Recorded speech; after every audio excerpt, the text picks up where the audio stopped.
Diễm xin chào cô chú, anh chị, các bạn và các em. Hôm nay Diễm chia sẻ công thức mà mình dùng để kinh doanh, đó là món chân vịt cay tứ xuyên. Ngoài chân vịt mình có thể dùng tai heo nè, lưỡi vịt nè, hoặc là bao tử cũng rất là ngon.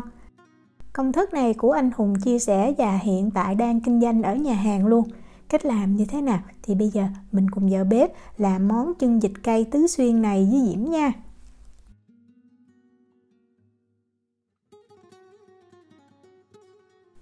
Công thức này đó thì mình cần 1 kg chân vịt. Chân vịt ở Na Uy thì mình mua ở trong mini nha, là chân vịt tươi luôn. Mua về thì mình rửa sạch.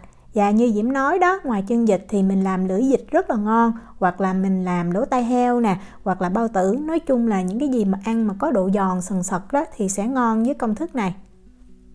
Bây giờ mình mang chân vịt mình đi nấu cho nó mềm nha. Lấy một cái nồi to nè, Diễm cho 1 kg chân vịt mình đã rửa sạch vào. Để khử mùi tanh của chân vịt á, thì mình có tiêu tứ xuyên. Món này của tứ xuyên, vì vậy không thể thiếu cái tiêu tứ xuyên này được nha. 2 muỗng cà phê. Tiêu tứ xuyên á, thì mua ở trong tiệm Việt á, là có, rất là dễ tìm. Tiếp theo mình có 4 lát gừng không có gọt vỏ ha, mình rửa sạch là được. 2 muỗng cà phê muối. Mỗi muỗng cà phê muối là 6 gram. Và mình có 2 lít nước. Rồi bây giờ mình bắt nồi chân vịt này lên bếp mình nấu nha. Đậy nắp lại và mình bật cái lửa lớn. Mình nấu cho cái nồi chân vịt này nó sôi lên. Khi sôi thì nó có nhiều bọt, mình có thể hớt bọt ha. Rồi mình dùng cái muỗng hay đũa đó, mình ấn cho chân vịt nó nằm ở dưới nước như vậy để cho nó dễ chín mềm hơn. Rồi mình đậy nắp lại, mình hạ xuống lửa trung bình, mình giữ làm sao cho nước sôi nhẹ. Và mình nấu chân vịt này trong khoảng thời gian từ 45 tới 60 phút. Cũng tùy cái chân vịt đó. Anh Hùng thì dặn Diễm nấu 60 phút, nhưng mà Diễm nấu trước 45 phút. Và Diễm kiểm tra, Diễm thấy chân vịt nó mềm. Tức là mình ăn phải nó mềm nha. Tại khi mà mình vớt ra thì nó sẽ săn lại, thì nó cứng hơn chút là vừa ngon. Mình có thể dùng đũa đó, mình xiên vào, mình thấy rất là dễ dàng như vậy. Là chân vịt nó đạt nè.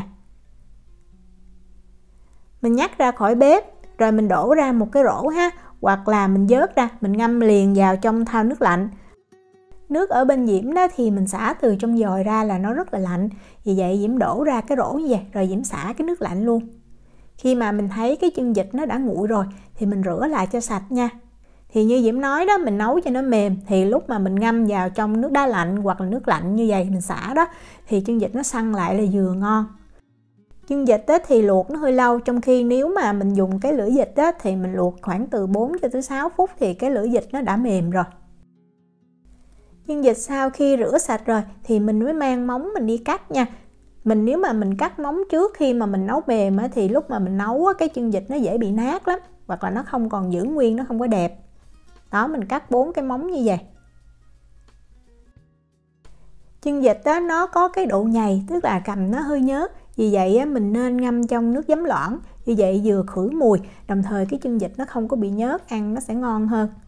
Diễm có 2 lít nước nè, nước ở nhiệt độ phòng nha, không nóng cũng không lạnh. Và Diễm cho vào đây 4 muỗng canh giấm, giấm này là 7%. Rồi mình lấy chân vịt đó mình ngâm vào. Mình ngâm ít nhất là 2 tiếng á, mình cũng có thể ngâm qua đêm. Diễm thì Diễm thấy mình ngâm 2 tiếng là đủ rồi. Trong thời gian đợi cái chân vịt nó ngâm như vậy thì mình đi nấu cái nước táo nha. Nếu mà mình kinh doanh thì mình có thể bỏ qua giai đoạn này, nhưng mà thật ra mình có cái nước táo này thì cái chân vịt nó lại thơm ngon hơn rất là nhiều. Diễm có 4 cái hoa hồi nè, nếu nhỏ thì mình cho 5 cái. Tiếp theo là 2 nhánh quế, 4 cái lá thơm. Gừng thì mình cho 2 lát và mình cũng giữ nguyên cái vỏ, không cần gọt vỏ. Tỏi thì mình có 2 cái tép tỏi to, để nguyên như vậy không có đập dập nha. Và 1 nhánh hành lá. Nhánh hành này mình cắt ra làm đôi ha. Nước thì mình cho 2 lít.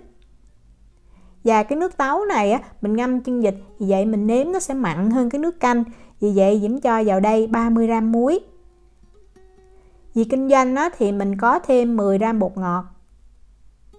Rồi bây giờ mình bắt cái nồi nước này lên, mình nấu cho nó sôi nha. Mình cứ bật cái lửa lớn, không có đậy nắp ha. Rồi mình nấu đợi cho tới khi cái nước sôi. thì mình hạ xuống cái lửa trung bình hoặc là trung bình nhỏ.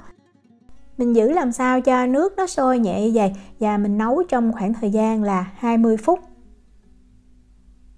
Đó, sau 20 phút thì mình thấy cái nước nó chuyển cái màu đậm hơn chút, rồi rất là thơm luôn. Thì mình nhắc khỏi bếp nha. Và để cho cái chân vịt nó có màu hấp dẫn hơn á, thì mình nên cho tí xíu màu thực phẩm vào trong cái hỗn hợp nước táo này. Diễm có 1/8 muỗng cà phê.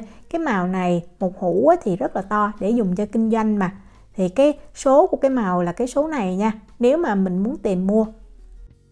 Màu này á, thì không phải màu đỏ mà nó là màu cam. Đó, mình pha mình thấy loãng như vậy, nhưng mà lúc mà mình ngâm chân vịt thì chân vịt nó lên cái màu cam, kết hợp với cái nước sốt thì cái màu nó đậm hơn, rất là đẹp. Chân vịt sau khi mà mình ngâm được 2 tiếng trong nước giấm pha loãng đó thì mình thấy mình cầm lên nó không có còn bị nhớt nữa, nó trắng hơn chút nữa. Rồi bây giờ mình đổ ra cho ráo nước nha. Không cần rửa lại đâu, mình chỉ cần đổ ra rồi mình để cho ráo là được. Và cái nồi nước táo hồi nãy đó, lưu ý là mình để cho nó thiệt là nguội nha. Đó, Diễm kiểm tra, Diễm thấy nó nguội rồi. Thì mình mới cho vào đây 1 muỗng cà phê rượu mai quế lộ. Sau đó mình mới lấy chân vịt đó, đã để ráo và mình cho vào mình ngâm. Chân vịt được ngâm như vậy sẽ đậm đà nè, và cái mùi rất là thơm luôn. Lưu ý là mình ngâm làm sao cho chân vịt nó ngập hết trong cái nước táo nha.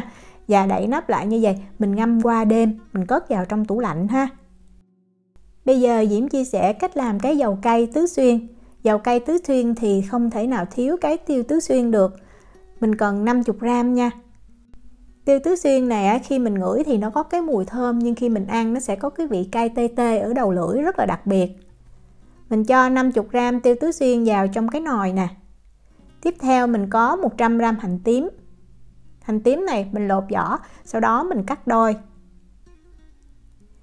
Để tạo cái độ cay thì Diễm có thêm 20g ớt, cái này là ớt hiểm nha. Và ớt này mình rửa sạch, sau đó mình sẽ cắt ớt ra làm đôi như vậy, để khi mà mình chiên lên thì nó mới thơm, nó ra cái vị cay. Mình có thêm ở đây là 4 cái hoa hồi. Tiếp theo là 2 nhánh quế. Dầu thì mình cho 200ml nha. Diễm dùng dầu hoa hướng dương. Mình cho làm sao cho nó ngập những cái nguyên liệu này là được. Rồi bây giờ mình bắt lên bếp và mình để lửa trung bình. Mình cứ chiên. Mình chiên cho tới khi mà mình thấy hành nó chuyển sang cái màu vàng nhạt là được. Rất là thơm. Và cái dầu này sẽ giúp cho khi mà mình ăn cái vịt nó có cái vị cay, đồng thời nó tê tê, rất là đặc biệt. Mình cứ giữ lửa trung bình mình chiên như vậy, thỉnh thoảng mình tới mình đảo đều, rồi mình đợi cho hành nó chuyển sang cái màu vàng nhạt như vậy là mình nhắc khỏi bếp. Rồi mình đổ liền ra một cái rây để mình lấy cái dầu thôi, còn cái xác thì mình bỏ, mình không dùng nha.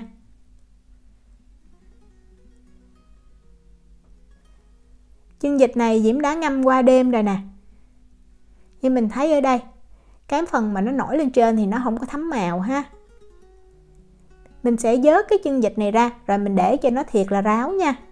Trong thời gian này thì mình đi làm cái nước sốt để mình trộn vào trong cái chân vịt. Ở đây Diễm có 15g mè rang. Mè này là Diễm đã giã nhuyễn rồi. Mè mình rang thì cách rang Diễm đã chia sẻ trong video cách làm xá xíu đó. Mình rang đúng thì mè mình chỉ cần quay mấy vòng nó sẽ nhuyễn ra như vậy là rất là thơm. Mình để ở đây nha. Một nguyên liệu không thể thiếu cho cái nước sốt này, đó chính là ớt sa tế. Mình cần ở đây là 30g, và công thức ớt sa tế thì Diễm đã có chia sẻ trong video thứ 6 tuần rồi, mình có thể xem lại. Lấy một cái nồi nhỏ lên bếp nè, Diễm cho vào đây 60g hành tím băm. Tiếp theo là 20g ớt băm, mình dùng ớt hiểm nha, món này là vịt cay mà, vì vậy nó cần cay. 60g dầu ăn. Rồi bây giờ mình bật lửa trung bình và mình sẽ phi cho hành và ớt này nó thơm, đồng thời cái màu dầu nó chuyển sang cái màu vàng. Đừng có quá vàng nâu nha, chỉ chuyển sang cái màu vàng mình thấy thơm, và lúc mình đảo mình thấy nhẹ tay. Đó, như vậy là được nè. Thì mình cho liền vào đây 20g nước mắm nha. Mình cho nước mắm vào như vậy, mình chiên trước cho nước mắm nó thơm, nó không có bị cái mùi tanh. Mình chiên nước mắm này trong khoảng thời gian từ 20 cho tới 30 giây ha. Khi mình thấy thiệt là thơm thì mình cho vào đây 20g bột ngọt, 15g hắc xì dầu. Hắc xì dầu thì Diễm dùng hiệu của Ly Kum Ki. 60g dầu hào. Dầu hào thì Diễm cũng dùng hiệu của Ly Kum Ki luôn. Rồi mình vẫn giữ lửa trung bình, mình đảo thiệt là đều cho những cái gia vị này nó hòa đều với nhau. Khi mà mình thấy đã đều hết rồi thì mình lấy 30g ớt sa tế mình chuẩn bị sẵn đó, mình cho vào. Và 15g mè rang mình đã giã nhuyễn ha, mình cho vào luôn. Đảo thiệt là đều nè. Lúc này rất là thơm. Mình đảo thêm khoảng 15 cho tới 20 giây thì mình lấy 10g dầu mè đó mình cho vô. Đảo thêm một lần nữa, vậy là mình đã làm xong cái nước sốt rồi. Nước sốt này thì nó gần giống như kho quẹt vậy đó, nhưng mà thật ra thơm hơn rất là nhiều. Đó, được rồi thì mình nhắc khỏi bếp nha. Lúc này mình thấy có thể hơi nhiều dầu, nhưng mà thật ra những món ăn Tứ Xuyên sử dụng nhiều dầu lắm nha. Đó, mình thấy nó sệt như vậy, mình nếm thử thì cái vị rất là đậm đà. Mình đợi cho nước sốt nó nguội thì mình lấy cái chân vịt đó đã để ráo, mình cho vào trong một cái thau, rồi mình lấy nước sốt đó mình cho hết vào. Lúc mà mình trộn có thể mình thấy cái nước sốt nó không có bám vào trong cái chân vịt đâu, nhưng mà không có sao hết, mình cứ trộn cho thiệt là đều nha. Trộn đều xong mình để ở đây cho chân vịt nó nghỉ 20 phút. Sau 20 phút thì mình thấy cái nước sốt nó vẫn chưa tan, nhưng mà không sao hết. Lúc này mình mới lấy cái dầu cay Tứ Xuyên đó mình cho vào. Thì tùy mình cho 1/2 trước. Nếu mà mình thấy thiếu cái độ bóng thì mình sẽ cho thêm 1/2 cái lượng dầu còn lại. Cho dầu vào thì mình tiếp tục mình đảo lên cho thiệt là đều nha. Rồi bây giờ mình đậy lại và mình để cho cái chân vịt này nó nghỉ ít nhất là 4 tiếng. Hoặc là mình có thể để qua đêm. Nếu mà qua đêm thì mình cất vào trong tủ lạnh. Để 4 tiếng là chân vịt là mình đã ngâm nước táo nha. Còn nếu mà mình không có ngâm nước táo thì mình phải ướp ít nhất là qua đêm trong tủ lạnh. Đây là Diễm để qua đêm trong tủ lạnh luôn nè. Lúc này mình đã thấy cái nước sốt nó đã tan rồi. Nó ta thấm vào trong cái chân vịt. Mình trộn lên nha, tại dầu ở dưới đó. Trộn lên thiệt là đều. Chân vịt đó nó thấm gia vị và nó thấm vào. Khi mà mình ăn giòn sần sật luôn. Và gia vị đậm đà, cay cay, rất là hấp dẫn. Diễm chúc cô chú, anh chị, các bạn và các em thành công với lại món chân vịt cay Tứ Xuyên. Nếu mà có thắc mắc gì thì cứ để lại lời nhắn hoặc là gửi tin nhắn cho Diễm. Diễm cảm ơn sự quan tâm theo dõi video rất là nhiều. Hẹn gặp lại trong những video tiếp theo. Chào tạm biệt.